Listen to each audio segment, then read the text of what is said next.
Hello friends, അപ്പൊ ഇന്നിപ്പോ നമ്മൾ നിൽക്കുന്നത് മുക്കൂട്ടുതറ അസിസി ഹോസ്പിറ്റലിന്റെ ഫ്രണ്ടിലാണ്. ഇത് മുക്കൂട്ടുതറ അസിസി ഹോസ്പിറ്റലിന്റെ മുന്നിൽ വെച്ച് ഇന്ന് വെളുപ്പിന് 3:30 അയ്യപ്പ ഭക്തർ സഞ്ചരിച്ച വാഹനവും എതിരെ വന്നൊരു കാറും തമ്മിൽ കൂട്ടിയിടിച്ച ദൃശ്യങ്ങളാണ് നിങ്ങൾ കണ്ടുകൊണ്ടിരിക്കുന്നത്. ഈ ഒരു അപകടത്തിൽ ഏകദേശം 8ഓളം പേർക്ക് പരിക്കും. അത് 2 പേർ അവസ്ഥ അതീവ ഗുരുതരവുമാണ്. എരുമേലി അയ്യപ്പന്മാരുടെ തിരക്ക് എത്രയാണോ അത്രയും തന്നെയുണ്ട് ഇവർ വരുന്ന വാഹനങ്ങളും. ഈ വാഹനം ഓടിക്കുന്നവരായിട്ട് അശ്രദ്ധമായിട്ടും. ഈ അശ്രദ്ധ കാരണം ഞങ്ങൾക്ക് 3 സഹോദരന്മാരുടെ ജീവനുകൾ 3 സ്ഥലങ്ങളായിട്ട് നഷ്ടപ്പെട്ടു. ഇനി എത്ര അപകടങ്ങൾ ഉണ്ടാവാനിരിക്കുന്നു. ഞങ്ങൾ ആരടുത്ത് പരാതിപ്പെടണം?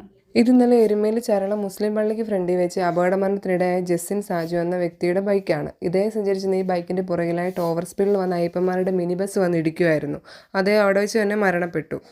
നിങ്ങൾ തന്നെ നോക്കൂ ഓരോ വണ്ടികളിലെ എക്സ്ട്രാ ഫിറ്റിങ്സ് എന്തൊക്കെയാണെന്ന്. ഈ ലൈറ്റ് ഒന്ന് ഡിം ചെയ്ത് വരാൻ പോലും ഒരു കൂട്ടാക്കത്തില്ല. ഓപ്പോസിറ്റ് വരുന്ന ആൾക്കാരെ കണ്ണിനകത്തോട്ട് തന്നെ കറക്റ്റ് അടിച്ചു തരും. ഇപ്പം തന്നെ തെളിവുണ്ട്. ആ കയറി വരുന്ന വണ്ടി ഒന്ന് ശ്രദ്ധിച്ച് നോക്ക്. അവിടെ അത്രയും പോലീസുകാർ നിൽപ്പുണ്ട്. ഓപ്പോസിറ്റ് വരുന്ന കറക്റ്റ് കണ്ണിനകത്തല്ല ലൈറ്റ് തരുന്നേ. ഇതാണ് അവസ്ഥ. എരുമേലിലെ മുക്കിനും മൂലയ്ക്കും പോലീസുകാരും പ്രൊട്ടക്ഷൻ ഗൈഡുകളും എപ്പോഴും ഉണ്ട്. എന്നിട്ട് പോലും ദിനംപ്രതി അപകടങ്ങളും മരണങ്ങളും കൂടിക്കൊണ്ടിരിക്കുന്നു. എന്തുകൊണ്ട് ഇത് സംഭവിക്കുന്നു? ഉദാഹരണ സഹിതം ഇപ്പോൾ വ്യക്തമായിട്ടുണ്ട് എന്തുകൊണ്ടാണ് രാത്രി അപകടങ്ങൾ സംഭവിക്കുന്നതെന്ന്.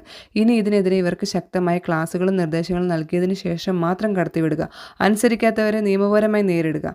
അതല്ലാണ്ട് മനുഷ്യന്റെ ജീവൻ എടുക്കാൻ ഇവരെ ഇങ്ങോട്ട് കയറ്റി വിടരുത്. ഇന്നിപ്പോൾ നമുക്ക് 3 സഹോദരന്മാരുടെ ജീവൻ നഷ്ടപ്പെട്ടു. നാളെ ഇത് നമ്മുടെ കുടുംബത്തിൽ ഓരോരുത്തർക്കും വരാം. ഇതിനെതിരെ നമ്മൾ ശക്തമായിട്ട് പ്രതികരിക്കുക തന്നെ ചെയ്യണം. മുന്നോട്ട് ഇനി ഒരു ജീവനെ റോഡിൽ പൊലിയരുത്.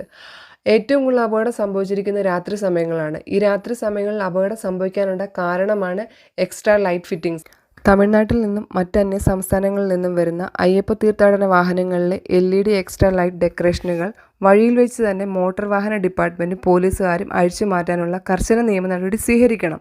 ബഹുമാനപ്പെട്ട ജില്ലാ SP ഷൗൽ സമീസാർ, ഞങ്ങൾക്ക് അങ്ങോട്ട് ഒറ്റ റിക്വസ്റ്റേ ഉള്ളൂ. ഇതുമൂലം ഇനി എരുമേലിയിലോ സമീപ പ്രദേശങ്ങളിലോ ഒരു ജീവൻ പോലും പൊലിയരുത്. ഒരു കുടുംബാംഗങ്ങൾക്കും അവരുടെ കുടുംബാംഗങ്ങളെ നഷ്ടമാകരുത്.